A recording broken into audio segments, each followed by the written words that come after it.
The Sumerian king list is pretty famous. And what it is famous for, of course, is being very old. From what I understand, there are many versions of this list, but one of the most famous one is known as the Welt-Blundell prism. I did not pronounce that right, of course, but I did so on purpose.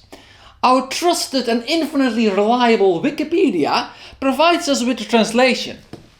Obviously, like with many ancient writings, there are fragments missing, which in my opinion makes it especially cool that they still made the effort to decipher it and translate it. It is translated by a man named Stephen Herbert Langdon. He must have been quite disappointed, I reckon, when he first figured out that all that it was a list of names. I think it's quite likely that he was hoping for the prism to be a little spicier in content, if you know what I mean. For the list of names, however, it is still on the spicy side, as there is a lot of silly shit going on. I like, for example, how the text randomly calls the father of Gilgamesh a fool, which seems a little bit rude, but also hilarious. The most fascinating thing, however, are the implausible numbers, especially near the beginning, where the regnal lengths are not just implausible, but downright ridiculous. Among fans of the Sumerian king list, the first 8 kings are known as the Antedeluvian Kings, which means kings who lived before the Great Flood.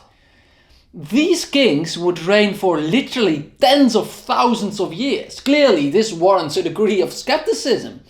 Obviously, if we would assume that these kings were semi-divine beings who were practically immortal, it is still not even remotely believable that a king would manage to reign for such a long time. Further down the list, we start seeing regnal lengths that are more on par with what you would expect. In the real world, this is how it tends to be, kings only lasting a couple of years. By the way, there is only one woman on this list. Her reign is 100 years in length, which seems to be remarkably long in her particular era, but obviously it is extremely short in comparison to those Antediluvian kings.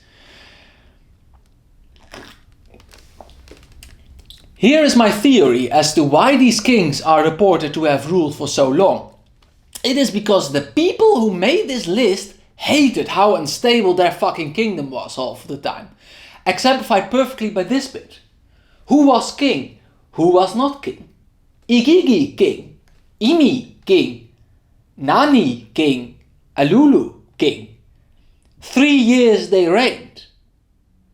Basically, these kings were around for such a short period that you'd barely register that another king had come and gone already.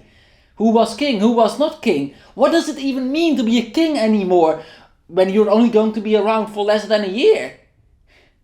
I think it is this frustration that moved them to write up these ludicrous regnal lengths for the Antediluvian kings. I think that they had this understanding of a fallen world that is not really, or not even really at all, the way that it ought to have been. And I think they are right. A poet, it is sometimes said, tells the truth by telling a lie. That is what this is. Those kings are here to describe the Platonic ideal of a king. Kings, as we as human beings know them, are not what they should have been.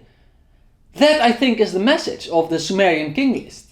The author of this work realizes that life is way too short and kingdoms way too unstable. The author, I think, is yearning for this antediluvian world with its mythical kings. I think I strongly relate to that. I too yearn for the Antediluvian kings.